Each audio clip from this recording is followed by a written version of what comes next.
Hey everyone, hello. So, since it's October, we're still in the spirit of Halloween. I thought I would do a video exploring a word that has stirred both fascination and fear for centuries.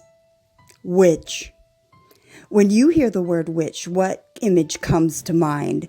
A woman with a pointed hat, a bubbling cauldron, perhaps a black cat? Or maybe something darker, someone accused of consorting with the devil. But long before witch became a word of accusation, it was actually a word of respect. The word witch actually comes from an Old English term witch, spelled Wicce, which meant wise woman. There was also a male version, which is spelled Wicca, meaning wise man. These early witches were not villains or outcasts. They were healers, herbalists, midwives, and people deeply connected to nature and the rhythms of the earth. In their villages, they were the ones who were known for which plants could ease a fever, how to deliver a baby safely, or how to bless a home for protection. Their knowledge of herbs and natural remedies was often passed down through generations, blending science, spirituality, and community care. In essence, the first witches were the community's doctors, therapists, and spiritual leaders all in one. So, how did the word witch transform from a title of wisdom into one of fear? Well, the shift began as Europe moved deeper into the Christian era. Church leaders grew increasingly suspicious of pagan traditions, especially those practiced by women who held spiritual authority outside of the church. Healing, midwifery, and herbal magic were rebranded as sorcery, and the wise woman who once healed the sick became seen as a servant of the devil. It was a Christian concept. Do you hear this? It was a Christian concept. By the 15th century, witchcraft had become synonymous with evil. The infamous witch hunts and the trials that swept across Europe and later colonial America turned fear into frenzy. One of the darkest chapters in this history was the Salem witch trials of 1692 in Massachusetts.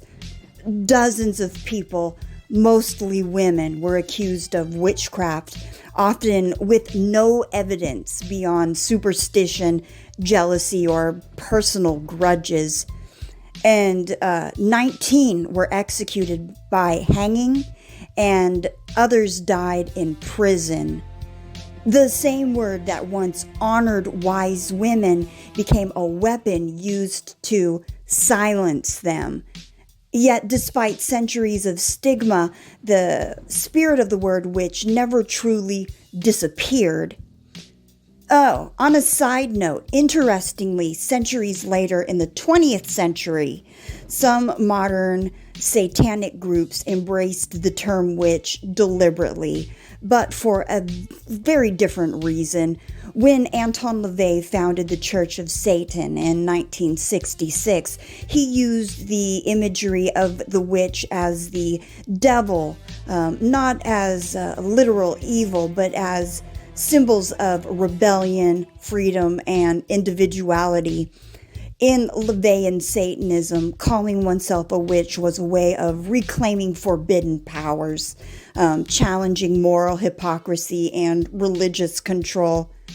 Now, similarly, modern Wiccans, whose movement began in the 1950s with Gerald Gardner, has reclaimed the Old English witch, Wicce, but without the satanic association. Wicca celebrates nature, balance, and the divine feminine, returning to the ancient meaning of witch as wise person.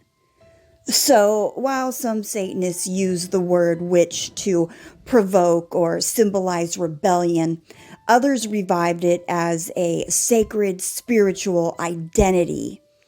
Today, witch can mean many things: healer, rebel, mystic, or free thinker. Its journey from witch, WICCE, as wise woman, to enemy of God, and back again to empowered seeker, reveals more about society's fears than about the witches themselves. In modern times, it's being reclaimed, especially within spiritual movements like Wicca and other forms of neo-paganism.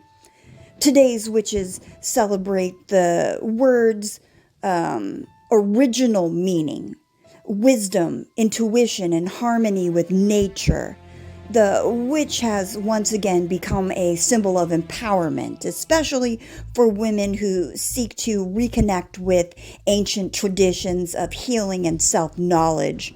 So, the next time you hear the word witch, remember it wasn't always a word of fear. Once it meant wise woman, a keeper of knowledge, a healer, a bridge between the human and the divine. And maybe in rediscovering that wisdom, we're all a little more witch than we think. So yeah, that's it for today's video. Thank you for joining me on this journey through language, history, and spirit. Do me a favor, if you enjoyed the video, be sure to hit the like button, subscribe to the channel, and maybe even share it with someone who believes in a little magic themselves. So until next time, stay wise, stay curious, and stay enchanted. All right, everyone, take care. Peace.